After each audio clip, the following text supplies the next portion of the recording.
1950년 겨울, 눈발이 휘날리는 임시 야전병원. 포화 소리가 멀리서 들려오는 가운데 하얀 간호복을 입은 이순자가 부상병들 사이를 바쁘게 오간다. 그녀의 손길은 다정했고 상처받은 이들에게 위로가 되었다. 순자는 원래 마을의 초등학교 교사였다. 하지만 전쟁이 시작되자 자원에서 야전병원에 나왔다. 아이들을 가르치듯 환자들을 돌보는 그녀의 모습에는 따뜻한 모성이 배어 있었다. 어느 날 새로 부임한 군의관이 병원에 도착했다. 키 크고 금발의 젊은 미군 의사 토마스였다. 그는 의술에 능했지만 한국어를 전혀 할 줄 몰랐다. 순자만이 조금의 영어를 할 수 있어서 자연스럽게 그의 통역을 맡게 되었다. 처음에는 서먹했다. 토마스는 한국의 문화를 이해하지 못했고 순자는 그의 직설적인 말투에 당황했다. 하지만 환자를 구하려는 마음만큼은 같았다. 어느 눈 내리는 밤, 중상을 입은 소년 병사가 실려왔다. 토마스는 밤새도록 수술을 했고 순자는 그 옆에서 묵묵히 도왔다. 소년의 생명을 구한 후 두 사람은 처음으로 마주보며 미소 지었다. 언어는 달랐지만 그 순간 서로의 마음이 통했다. 토마스는 서툰 한국말로 고맙다고 말했고 순자는 부끄럽게 고개를 숙였다. 그 후로 두 사람은 자주 대화를 나누었다. 토마스는 순자에게 영어를 가르쳐 주었고 순자는 그에게 한국어를 알려주었다. 쉬는 시간에는 함께 앉아 전쟁 전 서로의 이야기를 나누었다. 토마스는 미국의 작은 마을에서 자란 이야기를, 순자는 아이들을 가르치던 평화로운 날들을 들려주었다. 전쟁의 참혹함 속에서도 그들만의 작은 평화가 시작되고 있었다. 어느 날 저녁, 폭격이 멈춘 조용한 시간에 토마스는 순자에게 작은 들꽃을 건넸다. 병원 뒤편에서 꺾어온 것이었다. 순자는 그 꽃을 받으며 눈물을 흘렸다. 전쟁으로 모든 것을 잃었다고 생각했는데 이렇게 따뜻한 마음을 받을 줄 몰랐다. 토마스도 그녀의 눈물을 보며 가슴이 뭉클해졌다. 고향에서 수천 킬로미터 떨어진 이곳에서 그는 처음으로 진정한 사랑을 만났다. 그들의 사랑은 조심스러웠다. 주변의 시선도 있었고 전쟁이라는 현실도 있었다. 하지만 서로를 향한 마음만큼은 진실했다. 매일 밤 함께 환자들을 돌보고 쉬는 시간에는 서로의 손을 잡고 앉아 있었다. 포화 소리가 들려와도 눈보라가 몰아쳐도 그들에게는 서로가 있었다. 전쟁 중에 피어난 사랑, 그것은 절망적인 현실 속에서도 꺼지지 않는 희망의 불빛 같았다.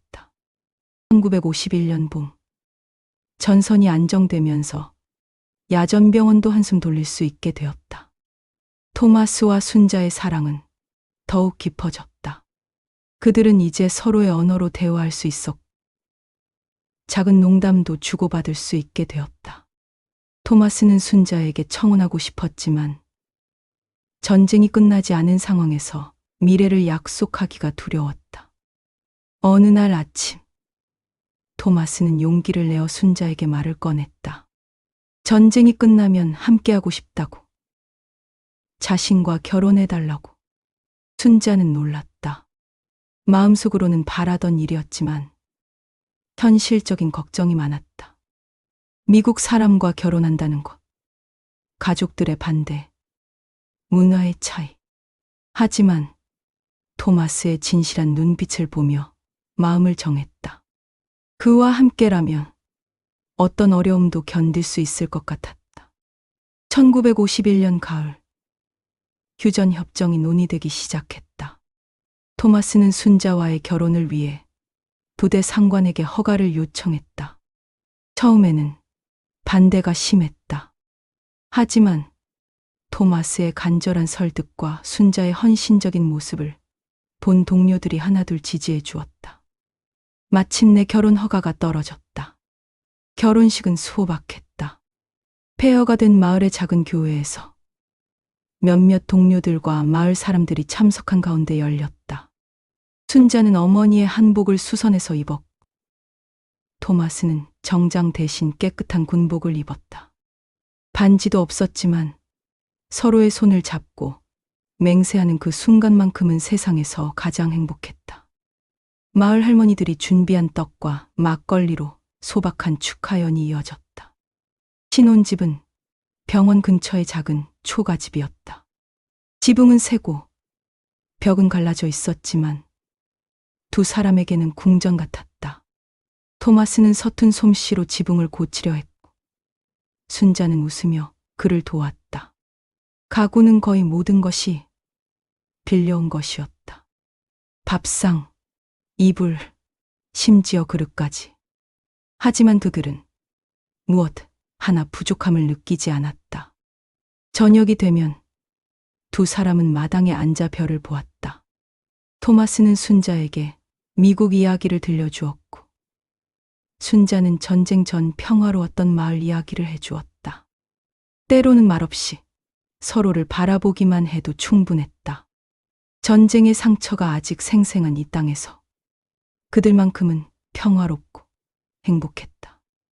마을 사람들도 처음에는 외국인 사위를 낯설어 했지만 토마스의 성실한 모습을 보며 마음을 열기 시작했다. 그는 아픈 사람이 있으면 언제든 달려갔고 마을 일에도 적극적으로 참여했다. 순자는 그런 남편이 자랑스러웠다. 언어와 문화는 달랐지만 사람을 사랑하는 마음만큼은 같았다. 어느 날 밤 순자는 토마스에게 조심스럽게 말했다. 아이가 생긴 것 같다고. 토마스는 기쁨으로 순자를 품에 안았다. 전쟁으로 모든 것을 잃었다고 생각했는데 이제 새로운 생명을 키울 수 있게 되었다. 그들의 사랑의 결실이 자라고 있었다. 폐허 속에서도 희망은 싹트고 있었다.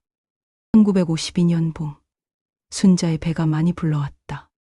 토마스는 아내를 극진히 돌보았다.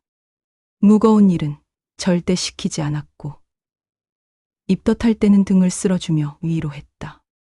마을 할머니들도 순자를 친딸처럼 보살펴 주었다. 전쟁으로 많은 젊은이들을 잃은 마을에 새 생명이 찾아온다는 소식은 모두에게 기쁨이었다. 마침내 그날이 왔다. 진통이 시작되자 토마스는 당황했다.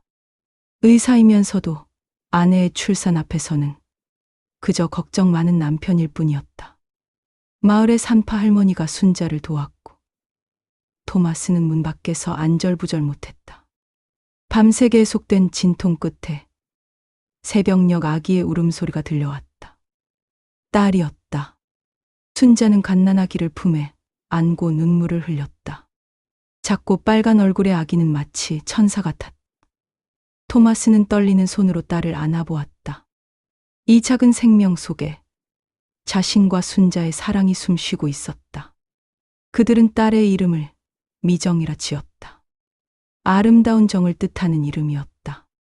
미정이는 건강하게 자랐다. 순자의 젖을 먹고 토마스의 자장가를 들으며 무럭무럭 컸다. 토마스는 영어로, 순자는 한국어로 딸에게 말을 걸었다. 미정이는 두 언어를 모두 들으며 자랐다. 토마스는 딸을 업고 마을을 돌아다니기도 했다. 처음에는 신기한 듯 바라보던 마을 사람들도 이제는 자연스럽게 받아들였다. 돌잔치 날이 다가왔다. 전쟁의 여파로 넉넉하지는 않았지만 마을 사람들이 힘을 모아 준비했다. 순자는 미정이에게 예쁜 분홍 한복을 입혔다. 작은 저고리와 치마를 입은 미정이는 인형처럼 사랑스러웠다. 토마스는 정장이 없어 깨끗한 군복을 입고 참석했다. 마을 회관에는 정성스럽게 준비한 상이 차려졌다. 백설기, 수수팥떡, 미역국, 나물들. 풍족하지는 않았지만 마음만큼은 가득했다. 미정이는 돌잡이에서 연필을 집었다. 사람들은 박수를 치며 기뻐했다. 어머니를 닮아 공부를 잘할 것 같다고 입을 모았다. 잔치가 한창일 때 마을 이장 할아버지가 일어나 말했다. 이 아이는 우리 마을의 희망입니다. 전쟁으로 많은 것을 잃었지만 이렇게 새로운 생명이 우리 곁에 왔습니다. 사람들은 고개를 끄덕였다. 전쟁의 상처가 아직 아물지 않은 이 땅에서 미정이의 존재는 분명한 희망이었다. 그날 밤 토마스와 순자는 잠든 딸을 바라보며 이야기했다. 이 아이가 자라서는 전쟁을 모르고 살았으면 좋겠다고, 평화로운 세상에서 꿈을 펼칠 수 있었으면 좋겠다고. 미정이의 작은 숨소리는 그들에게 미래에 대한 약속 같았다. 마을 사람들도 미정이를 끔찍하게 아꼈다. 지나가다 보면 누구든 미정이를 안아주고 놀아주었다. 전쟁으로 자식을 잃은 할머니들에게 미정이는 손녀 같은 존재였다. 토마스는 그런 마을 사람들의 따뜻함에 감동했다. 언어와 문화는 달라도 아이를 사랑하는 마음만큼은 어디나 같았다. 미정이를 통해 그는 진정한 한국의 정을 배웠다. 1953년 여름, 휴전협정이 체결되었다. 전쟁은 끝났지만 분단의 현실은 시작되었다. 토마스에게 본국 귀환 명령이 내려왔다. 그는 며칠 동안 고민했다. 3년간 한국에서 보낸 시간, 순자와의 결혼, 그리고 사랑스러운 딸 미정이. 모든 것을 떠나기가 힘들었다. 토마스는 순자에게 함께 미국으로 가자고 제안했다. 미국에서 새로운 삶을 시작하자고. 미정이에게 더 좋은 교육 기회를 주자고 말했다. 하지만 순자의 대답은 달랐다. 이곳이 자신의 고향이고 부모님의 묘도 여기 있으며 무엇보다 이 땅의 아픈 사람들이 자신을 필요로 한다고 했다. 둘 사이에 처음으로 깊은 갈등이 생겼다.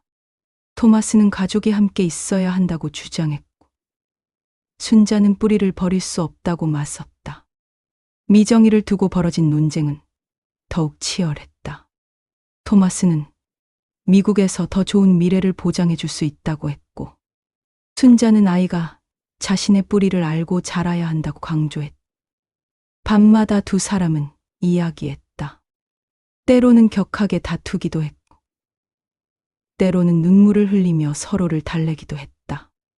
미정이는 부모의 갈등을 알아차리는 듯 자주 울었다.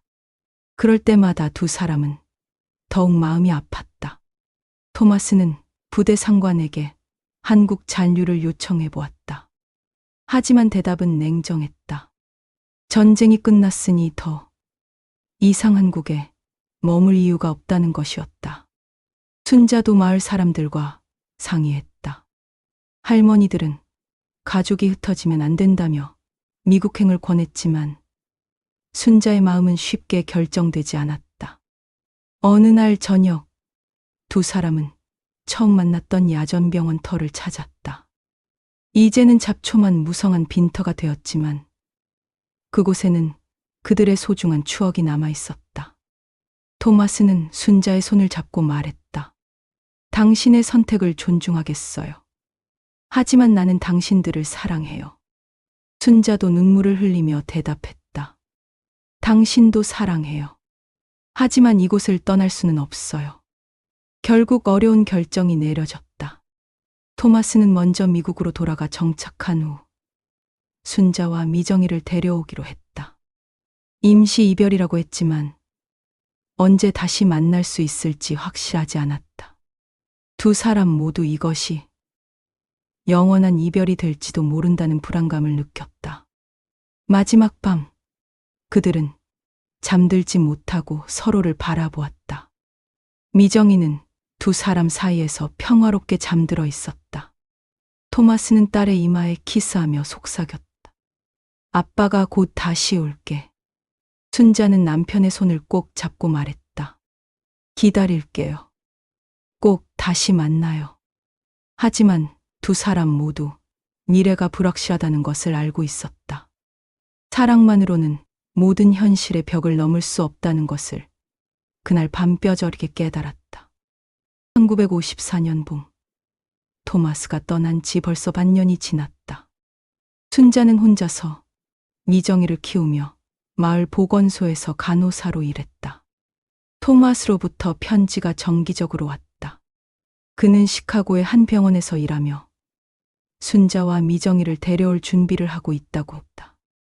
하지만 순자의 마음은 여전히 복잡했다. 미정이는 이제 걸음마를 시작했다. 아빠를 찾으며 파파라고 부를 때마다 순자의 가슴은 아팠다.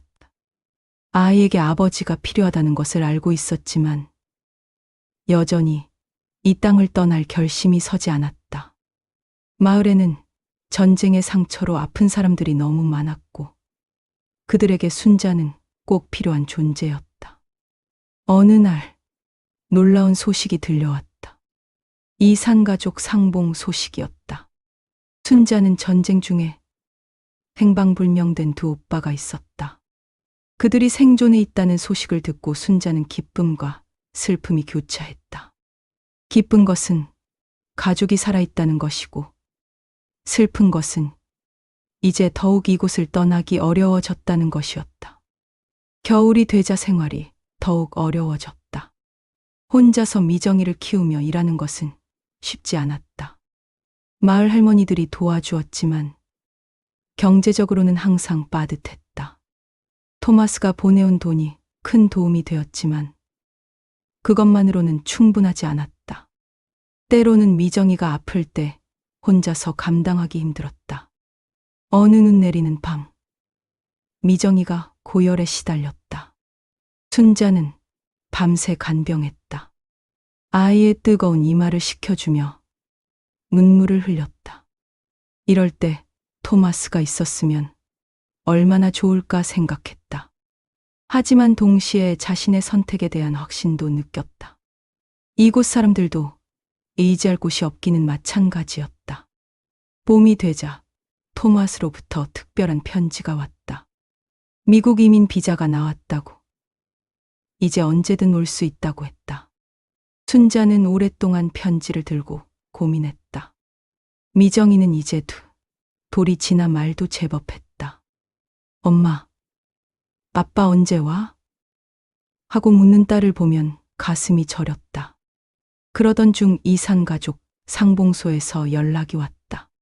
큰오빠가 서울에서 순자를 찾고 있다는 것이었다. 순자는 미정이를 안고 서울로 향했다. 20년 만에 만난 오빠는 많이 늙어 있었다. 두 사람은 만나자마자 눈물을 흘렸다. 오빠는 전쟁 중 포로가 되었다가 겨우 살아 돌아왔다고 했다. 오빠는 순자에게 말했다. 이제 가족이 다시 모였으니 함께 살자. 미국 가지 말고 여기 남아라. 순자의 마음은 더욱 복잡해졌다. 남편을 따라 미국에 가야 할지, 가족과 고향을 지켜야 할지, 미정이만 바라보며 웃고 있을 뿐이었다. 순자는 결정을 미룰 수밖에 없었다. 하지만 마음속 깊은 곳에서는 이미 답을 알고 있었다. 토마스에 대한 사랑, 그리고 가족이 함께 있어야 한다는 신념이 점점 커지고 있었다. 1956년 여름, 순자에게 예상치 못한 소식이 전해졌다. 토마스가 한국으로 돌아온다는 것이었다. 그는 2년 동안 미국에서 순자와 미정이를 기다렸지만 결국 참을 수 없어서 다시 한국 땅을 밟기로 결심한 것이었다. 순자는 기쁨과 당황이 교차했다. 기다려왔던 재회였지만 지난 2년간 많은 것이 변했다. 토마스는 서울의 한 병원에서 일하게 되었다. 한국어도 훨씬 늘었고 한국 문화에 대한 이해도 깊어졌다. 무엇보다 순자와 미정이에 대한 그리움은 더욱 간절해졌다. 그는 마을로 찾아와 순자 앞에 섰다. 2년이라는 시간이 무색할 정도로 두 사람의 감정은 여전했다. 미정이는 처음에 토마스를 낯설어 했다. 2살이 되도록 아버지 없이 자란 아이에게 갑작스럽게 나타난 외국인 아버지는 어색했다. 하지만 토마스는 인내심을 갖고 딸의 마음을 얻기 위해 노력했다. 매일 작은 선물을 가져다 주고 한국어로 자장가를 불러주며 서서히 다가갔다. 순자는 여전히 갈등했다. 토마스가 돌아온 것은 기뻤지만 여전히 미국행에 대해서는 확신이 서지 않았다. 오빠들과의 재회, 마을 사람들에 대한 책임감, 그리고 이 땅에 대한 애착은 여전했다. 토마스도 이번에는 강요하지 않았다. 2년간의 이별을 통해 순자의 마음을 더 깊이 이해하게 되었다. 어느 날 토마스는 순자에게 제안했다. 굳이 미국에 가지 않더라도 여기서 함께 살 수 있다고. 그는 한국에서 의사로 일하며 순자는 간호사로 일하고 미정이는 이 땅에서 뿌리 내리며 자라면 된다고 했다. 순자는 놀랐다. 토마스가 자신을 위해 그런 큰 결정을 내렸다는 것이 믿기지 않았다. 하지만 토마스의 진심을 느낀 순자도 마음을 열기 시작했다. 2년간의 혼자 생활은 가족의 소중함을 더욱 깨닫게 해주었다. 미정이에게도 아버지가 필요했고 자신에게도 토마스라는 든든한 동반자가 필요했다. 사랑하는 사람과 함께 있는 것이 가장 중요하다는 것을 깨달았다. 가을이 되어 세 식구는 다시 함께 살기 시작했다. 처음에는 어색했지만 시간이 지나면서 자연스러워졌다. 미정이도 점차 토마스에게 마음을 열었다. 아빠라고 부르는 딸을 안으며 토마스는 눈물을 흘렸다. 2년간의 공백이 무색할 정도로 그들은 다시 하나의 가족이 되었다. 마을 사람들도 토마스의 귀환을 반겼다. 그는 마을의 유일한 의사가 되어 사람들의 건강을 돌보았다. 순자는 그런 남편이 자랑스러웠다. 언어와 문화의 벽을 넘어서 진정으로 이 땅의 일부가 된 토마스를 보며 자신의 선택이 옳았다는 확신을 갖게 되었다. 겨울 어느 날 밤, 세 사람은 화롯불 앞에 앉아 있었다. 미정이는 토마스의 무릎에서 잠들었고 순자는 바느질을 하고 있었다. 토마스는 조용히 말했다. 이제야 진짜 집에 온 기분이에요. 순자도 고개를 끄덕였다. 떨어져 있던 2년의 시간이 오히려 그들의 사랑을 더욱 깊게 만들어 주었다. 이제 그들은 어떤 시련이 와도 함께 이겨낼 수 있다는 확신을 갖고 있었다. 58년, 토마스와 순자는 마을에서 없어서는 안 될 존재가 되었다. 토마스는 마을 보건소에서 의사로 일하며 사람들의 질병을 치료했고, 순자는 간호사로서 그를 도왔다. 두 사람의 손길을 거쳐간 환자들은 셀 수 없이 많았다. 마을 사람들은 이제 토마스를 완전히 가족으로 받아들였다. 미정이는 5살이 되어 마을 아이들과 뛰어놀았다. 한국어와 영어를 자유자재로 구사하는 아이는 마을의 귀염둥이였다. 토마스는 딸에게 영어를 가르쳐 주었고 순자는 한글을 알려주었다. 미정이는 두 문화를 자연스럽게 받아들이며 자랐다. 어느 날 마을에 큰 전염병이 돌았다. 장티푸스였다. 토마스와 순자는 밤낮 없이 환자들을 돌보았다. 격리병동을 만들고 방역 작업을 하며 한 명의 환자도 포기하지 않았다. 마을 사람들은 두 사람의 헌신에 감동했다. 외국에서 온 의사가 이렇게까지 자신들을 위해 목숨을 걸고 일한다는 것에 깊은 고마움을 느꼈다. 전염병이 진정된 후 마을에서는 토마스와 순자를 위한 감사 잔치를 열었다. 마을 사람들이 십시일반 모은 돈으로 작은 기념품을 만들어 선물했다. 그날 마을 이장은 말했다. 토마스 선생님과 순자 간호사님은 우리 마을의 생명의 은인입니다. 이분들이 있어서 우리가 살아갑니다. 토마스와 순자의 집은 언제나 아이들로 북적였다. 방과 후에는 미정이 친구들이 모여와서 숙제를 하고 놀았다. 순자는 아이들에게 간식을 해주었고 토마스는 영어 단어를 가르쳐 주었다. 전쟁으로 부모를 잃은 아이들에게는 제2의 부모 같은 존재였다. 어느 일요일 오후 마을 교회에서 결혼 10주년을 맞은 토마스와 순자를 위한 축하 예배가 열렸다. 마을 사람들이 모두 참석해서 축복해 주었다. 토마스는 서툰 한국어로 감사 인사를 했다. 10년 전 저는 이곳이 낯선 땅이었습니다. 하지만 순자와 여러분 덕분에 이제 이곳이 제 진짜 고향이 되었습니다. 그날 밤 두 사람은 마당에 나가 별을 보았다. 미정이는 두 부모 사이에서 평화롭게 잠들어 있었다. 순자는 토마스의 어깨에 기대며 말했다. 당신과 함께여서 행복해요. 이 마을, 이 사람들과 함께 살 수 있어서 감사해요. 토마스도 아내의 손을 잡으며 대답했다. 나도 마찬가지예요. 여기가 우리 가족의 터전이에요. 10년이라는 시간 동안 그들은 이 작은 마을에 단단한 뿌리를 내렸다. 전쟁의 폐허에서 시작된 사랑이 이제는 마을 전체를 아우르는 큰 사랑으로 자라났다. 그들의 집은 단순한 거주지가 아니라 마을 사람들의 희망과 치유의 공간이 되어 있었다. 미정이도 그런 부모의 모습을 보며 남을 돕는 것이 얼마나 소중한 일인지 자연스럽게 배워갔다. 1975년 20해가 훌쩍 지나갔다. 미정이는 이제 23세 아름다운 여성이 되어 서울의 간호대학을 졸업하고 고향으로 돌아왔다. 그녀는 어머니의 뒤를 이어 마을 보건소에서 간호사로 일하기 시작했다. 세대가 함께 일하는 보건소는 마을의 자랑이었다. 어느 봄날 미정이는 부모님의 오래된 물건들을 정리하다가 낡은 상자 하나를 발견했다. 그 안에는 1950년대의 흑백 사진들이 가득 들어 있었다. 젊은 시절의 부모님 모습, 야전병원에서의 사진, 결혼식 사진, 그리고 자신의 돌잔치 사진까지. 세월의 흔적이 느껴지는 사진들이었다.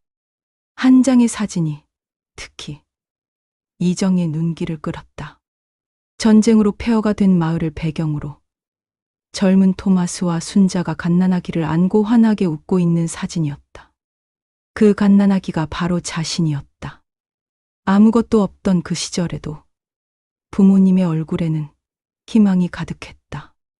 미정이는 사진을 들고 부모님께 가서 물었다. 이 사진은 언제 찍으신 거예요? 순자는 사진을 보며 눈물을 글썽였다. 내가 태어나고 100일 때 찍은 사진이야. 그때는 정말 가진 게 아무것도 없었는데 뭐만 있으면 세상을 다 가진 기분이었단다. 토마스도 옆에서 고개를 끄덕였다. 그날 저녁 세 사람은 오랜만에 함께 앉아 예시하기를 나누었다. 처음 만났던 야전병원에서의 기억, 어려웠던 신혼 시절, 이별과 재회의 아픈 기억들, 그리고 이 마을에서 함께 일구어온 25년의 세월. 미정이는 부모님의 이야기를 들으며 깊은 감동을 받았다. 미정이는 말했다. 부모님의 사랑이 있었기에 오늘의 제가 있습니다. 전쟁의 폐허 속에서도 포기하지 않으셨기에 이 마을이 지금처럼 아름다운 곳이 되었어요. 저도 부모님처럼 이 마을 사람들을 위해 그리고 사랑하는 사람들을 위해 살아가겠습니다. 토마스와 순자는 딸의 말을 듣고 뿌듯해했다. 전쟁 중에 만나 사랑에 빠지고 온갖 시련을 겪으며 가정을 이루고 이 작은 마을에서 수많은 생명을 살리며 살아온 세월. 그 모든 것이 헛되지 않았다는 생각이 들었다. 마을 사람들도 이제 토마스를 완전히 한국 사람으로 여겼다. 그는 한국어를 유창하게 구사했고 한국의 정서를 깊이 이해했다. 김치도 잘 먹었고 장기도 두었다. 무엇보다 마을 사람들을 진심으로 사랑했다. 순자는 그런 남편이 자랑스러웠다. 어느 일요일 오후, 세 사람은 마을 뒷산에 올라갔다. 산 정상에서 내려다본 마을은 평화로웠다. 논밭이 푸르고 지붕들이 정겨웠다. 미정이는 그 오래된 사진을 꺼내들고 말했다. 이 사진 속의 사랑이 지금의 우리를 만들었네요. 순자와 토마스는 딸의 어깨를 다정히 감쌌다. 전쟁으로 시작된 만남이 이렇게 아름다운 사랑의 유산으로 이어져 내려온 것이다. 그날 밤, 미정이는 일기에 썼다. 부모님의 사랑을 보며 자란 나는 정말 행복한 사람이다. 언어도, 문화도, 국적도 다른 두 사람이 사랑으로 하나가 되고 그 사랑이 나를 낳고 우리 마을 전체를 따뜻하게 만들었다. 이 사랑의 유산을 나도 다음 세대에게 물려주고 싶다. 창밖으로는 별이 총총히 빛나고 있었다. 그 별빛처럼 영원히 이어질 사랑의 이야기였다.